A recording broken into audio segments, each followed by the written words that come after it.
കാരണം രാമനാമം വളരെ പ്രസക്തമാണ്, അത് വളരെ പ്രാധാന്യമുള്ളതാണ്.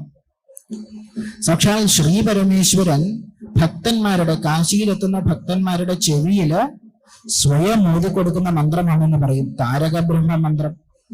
ആ താരക ബ്രഹ്മ മന്ത്രം എന്താണ്? ഭഗവാൻ സ്വയം ധ്യാനത്തിന് ഉപയോഗിക്കുന്നതാണ്. ആ മന്ത്രം അതേപോലെ പറഞ്ഞു കൊടുക്കാനുള്ള ഭാവത്തില് ആരെത്തിയിട്ടില്ല? രത്നാകരൻ എത്തിയിട്ടില്ല. അതുകൊണ്ട് അത് തിരിച്ചു പറഞ്ഞു കൊടുത്തു. എന്നിട്ട് പറഞ്ഞു, അനേക കാലം എന്ത് ചെയ്യുക? ഈ മന്ത്രം ജപിക്കുക.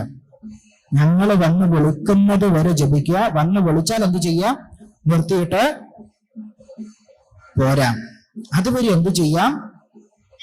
ഭഗവാന്റെ നാമം ജപിക്കുക. അങ്ങനെ കുറെ കാലം രാമ രാമ രാമ രാമ രാമ രാമ ജപിച്ച് എന്തായിട്ട് മാറി? രാമ രാമ രാമ എന്നായിട്ട് മാറി.